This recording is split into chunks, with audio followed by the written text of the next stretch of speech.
Bismillahirrahmanirrahim. Assalamualaikum warahmatullahi wabarakatuh. Semangat pagi semua. Hari ini insya Allah kita akan membahas mata pelajaran sanitasi, hygiene, dan keselamatan kerja. Seperti biasa kita akan bahas definisi terlebih dahulu. Ada banyak definisi ya kita tahu, tapi kita ambil cuma 3 aja. Pertama, menurut Surat Keputusan Menteri Kesehatan RI tahun 1992, definisi sanitasi adalah segala upaya yang dilakukan untuk menjamin terwujudnya kondisi yang memenuhi persyaratan kesehatan. Nah, segala upaya atau usaha dilakukan yang dilakukan dalam hal ini dipandu oleh Kementerian Kesehatan, tetapi dibantu oleh beberapa atau banyak aparatur yang berwenang. Tentu untuk memenuhi persyaratan kesehatan tersebut harus memenuhi standar-standar yang ditentukan ya. Contohnya untuk saat ini COVID-19 ya, zamannya pandemi COVID-19 bulan Juli 2020, kita harus menjalani yang namanya protokol kesehatan. Nomor 2, menurut WHO, hygiene adalah suatu upaya menjaga kesehatan dan pencegahan terhadap penyebaran wabah penyakit. Nah, bicara sanitasi tidak akan terlepas dari yang namanya hygiene. Kalau udah bicara sanitasi berarti ada hygiene gitu. Nah, menurut WHO atau World Health Organization, hygiene adalah suatu upaya tidak hanya menjaga kesehatan saja, tetapi juga termasuk atau adalah upaya mencegah penyebaran penyakit atau wabah penyakit apapun penyakitnya begitu. Kalau kita mengadopsi atau mengambil istilah yang sedang ngetren sekarang ini ya, memutus mata rantai begitu. Nomor 3, menurut Departemen Kesehatan RI tahun 1994, dulu namanya Departemen Kesehatan, sekarang namanya Kementerian Kesehatan. Hygiene adalah tindakan untuk menjaga atau meningkatkan kebersihan dan kesehatan dengan melaksanakan pemeliharaan dini terhadap semua individu dan faktor-faktor yang mempengaruhinya. Nah, menurut Kementerian Kesehatan ya, jadi hygiene suatu action atau tindakan tidak hanya untuk menjaga kebersihan dan kesehatan, tetapi juga meningkatkan kualitas kebersihan dan kesehatan itu sendiri dengan cara yang tadi disebut begitu. Pemeliharaan dini ataupun kita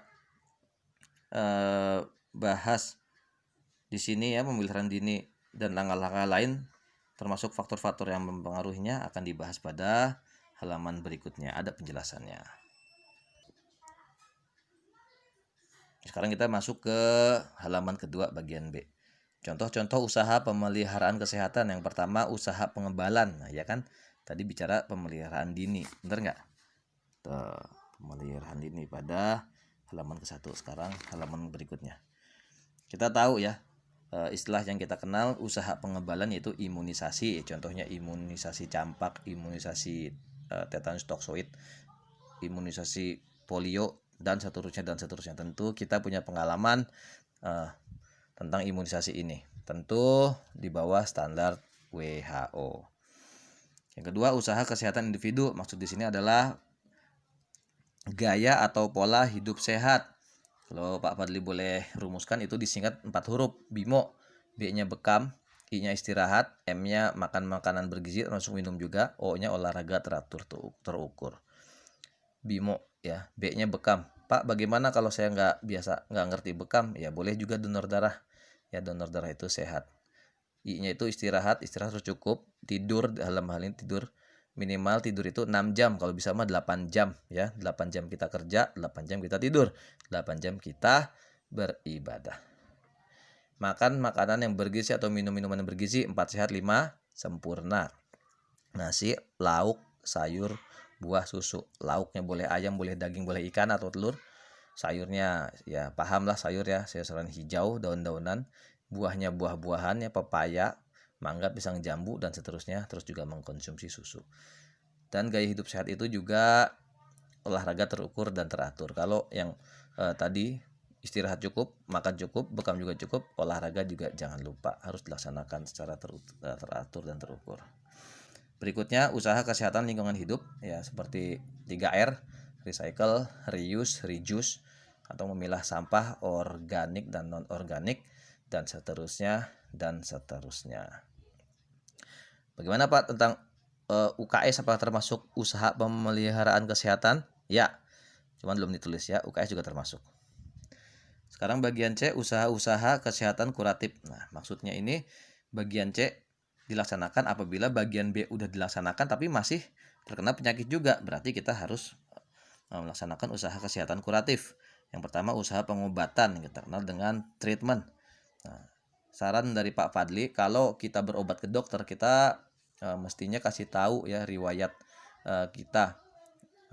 Kita kerasa apa, gejalanya apa, mulai kapan, dari hari apa, beberapa hari, dan seterusnya, supaya kita memberikan informasi yang tepat dan akurat sehingga diagnosisnya pun juga tepat, dikasih obatnya juga tepat begitu. Berikutnya, usaha perawatan atau nursing. Kalau usaha pengobatan udah dilaksanakan masih belum berhasil, ya berarti perlu ada perawatan 3 hari kah, atau berminggu-minggu kah, atau berbulan-bulan kah, bahkan bertahun-tahun kah. Nah, tujuannya untuk ya mengembalikan kondisi tubuh supaya sehat kembali. Kemudian nomor 3, usaha rehabilitasi. Nah, yang pertama rehab fisik. Ini jangan sampai ini kejadian kepada kita. Contohnya ada anak bawa motor ya, anak belum cukup umur bawa motor terus menabrak atau ditabrak, patah tulang itu kaki atau tangannya gitu, sehingga harus diamputasi, nauzubillah min dzalik, harus pakai kaki palsu. Nah, ini contoh rehab fisik, mudah-mudahan nggak terjadi kepada kita gitu. Kemudian rehab psikis atau rehab kejiwaan, apapun yang melatar belakangi persoalan kejiwaan ya kita perlu orang-orang yang ahli jiwa, yaitu psikiater atau psikolog. Boleh juga nggak Pak ke habib atau kiai? Boleh, kalau memang habaib atau kiai tersebut paham dan menguasai ilmu tentang kejiwaan. Sekarang yang terakhir, faktor-faktor penentu derajat kesehatan. Yang pertama faktor perilaku, tadi udah. Kalau kita punya gaya hidup sehat, pola hidup sehat, pasti juga derajat kesehatan kita juga bagus. Yang kedua faktor genetik ya, atau faktor keturunan, tentu mempengaruhi derajat kesehatan. Ada yang nanya Pak, kalau orang sakit asma berarti kan terpengaruh ya derajat kesehatannya nggak sama dengan yang lain. Ya betul. Apakah bisa diobatin? Bisa. Pada prinsipnya nggak ada penyakit yang nggak bisa diobatin. Semua penyakit ada obatnya. Nggak ada permasalahan yang nggak bisa dipecahkan. Nggak ada persoalan yang nggak bisa dijawab. Begitu ya. Contohnya ada orang yang asma misalnya, bisa diterapi dengan latihan pernapasan yang kita kenal di sini mah. Ada perkumpulan Mahatma, ada perkumpulan Satria Nusantara, dan seterusnya. Atau juga dengan terapi renang bisa juga. Begitu.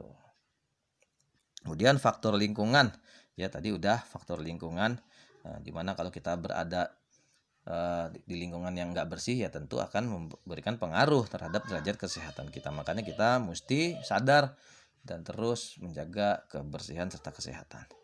Yang terakhir faktor pelayanan kesehatan atau Faskes, fasilitas kesehatan.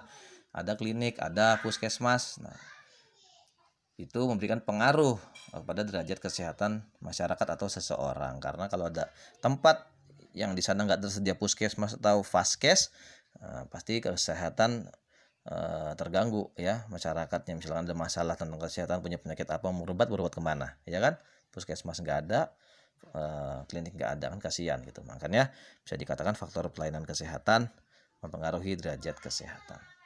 Ada lagi nggak? Faktor alam ya, faktor alam juga mempengaruhi derajat kesehatan tentu. Makanya kita harus akrab dengan alam, dengan banyak zikir ya, dengan banyak ibadah. Baik, demikian yang dapat Pak Fadli sampaikan. Kurang lebihnya mohon maaf. Pesan Pak Fadli, tetap jaga iman takwa, tetap jaga kesehatan, tetap sabar menghadapi kondisi apapun. Mudah-mudahan Allah memberikan pertolongan kepada kita semua. Amin ya rabbal alamin. Sekian, assalamualaikum warahmatullahi wabarakatuh.